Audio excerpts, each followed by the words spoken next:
Take a gas, vacuum of equal volume, and we're going to remove the barrier. You know what's going to happen spontaneously, right? The gas is going to fill the available volume. Is the expansion of a gas into a vacuum. I have in one of these bulbs some bromine, and in the other I have a vacuum. And if I open the tap between these two, you will see spontaneously the bromine rush from one to the other. Now that is the simplest change we can have, perhaps, because all that happens is a change in entropy. In this case, the expansion into a vacuum, nothing else is involved. There's no energy change, there's no temperature change, there's no change except entropy. This world is not what you think it is. This world is not what you think it is. Some of you may be familiar with the old experiment about the hammer and the feather. Well, in this case, our feather will be played here by this four of spades. And you may expect everything up here in microgravity to float, because most everything does float. However, sometimes something a little different happens. Sometimes you just might find a little pocket of gravity. However, sometimes something a little different happens. Sometimes you just might find a little pocket of gravity. However, sometimes something a little different happens. Sometimes you just might find a little pocket of gravity.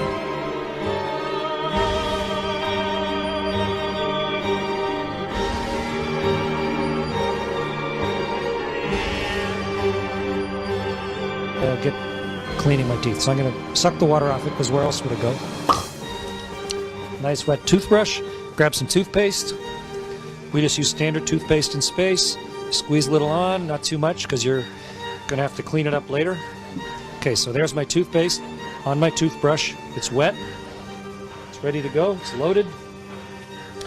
Brush my teeth just like normal.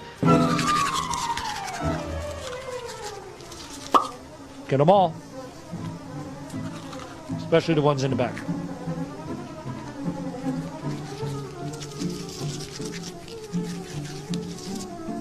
You should brush your teeth for about as long as you can sing Happy Birthday. That should be long enough.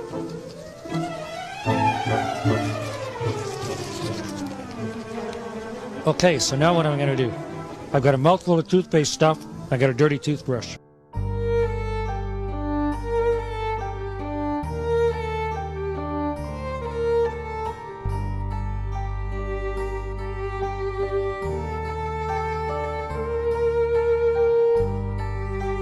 Without the container, there can be no pressure.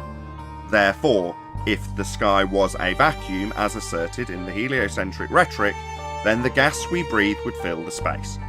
Outer space, claimed to be a vacuum, is fake.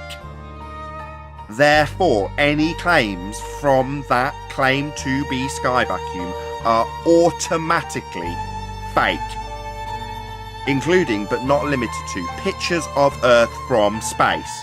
The region is fake, second law of thermodynamics violation. Therefore, the pictures claimed to have come from the fake region are also fake. Orbits in a sky vacuum, which is also a begging the question fallacy, which I won't detail now, is claimed to take place in a fake place called space, therefore automatically fake. Same goes for satellites, all debunked by the second law of thermodynamics and several other laws of nature, descriptions of how things occur always. Standard gas law, Boyle's law, Avogadro's law, these are all violated by the assertion that we have a sky vacuum. We don't. And any stage performance that comes from that region is also fake, including the ISS, taking place on a stage on Earth, on high wire, not in a second law of thermodynamics violation sky vacuum.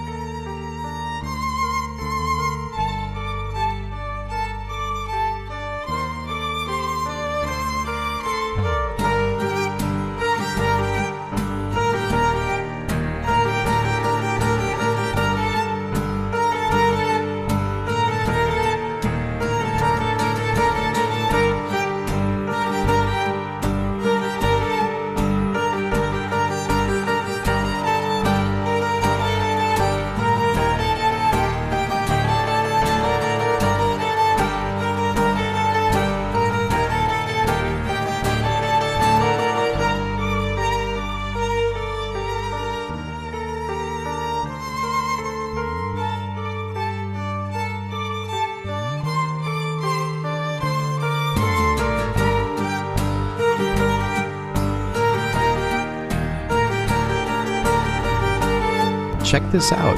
Pay attention. Right in this area. Whoop. I mean, for the love of God. If you guys still think this shit's real, just unfollow me.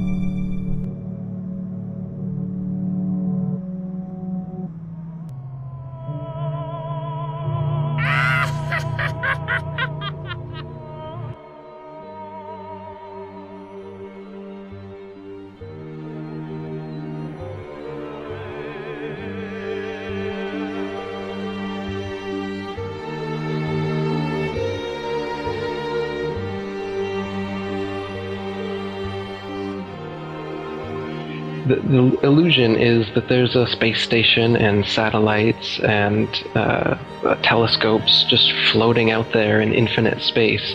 But you and I know that no matter how high you go, you come right back down. Whatever goes up must come down. The illusion is that at some point, if you go high enough, this gravity they claim exists that pulls you back down to the Earth, suddenly just you pop out of it and into the vacuum of space. Now, the vacuum of space can't exist because it's connected to the non-vacuum of the atmosphere in Earth and all the other supposed planets that exist. So a vacuum must be a closed system, but they claim space is a vacuum and space is an open system. So it's philosophically impossible for space to be a vacuum.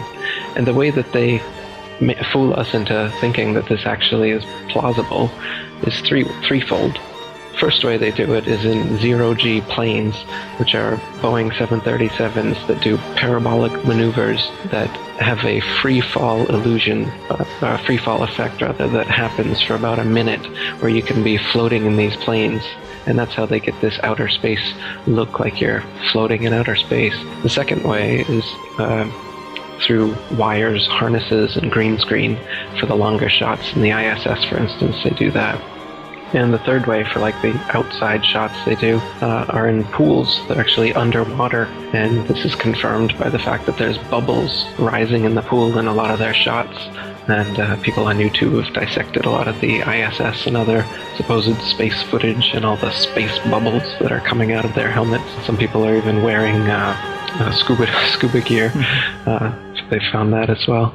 So that they fake these zero-G illusions by being in water, by being in zero-G planes, and by being in harnesses in front of a green screen. And that makes us think that it's possible that out there in space you could just be kind of floating around like they show us in the movies. But as far as we'll ever know, as far as you or I would ever know, we go as high as we can in a plane or a balloon or a rocket, and we come right back down. Even the rockets they send up, if you're honest about it, you'll notice that they don't go straight up. All their rockets start a parabolic curve, they start to arc over, and the ones they claim are successful are the ones that go out of view before they come all the way back down. And if anybody asks, why do they always curve over like that? They just say that they're going around the curvature of the ball Earth, and they'll reach escape velocity soon. And at some point, they'll just pop right out of the gravity, and then they'll be floating, which is another problem, because if you were in a vacuum and you were using rocket thrusters or anything to thrust yourself forward, you wouldn't go forward or in any direction you wanted to. You just spin wildly out of control like a gyroscope in 360 degrees in 3 dimensions, spinning wildly. You don't go anywhere that way. So the whole idea of space travel is a big joke. It's all science fiction.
This world is not what you think it is. This world is not what you think it is. Go, go.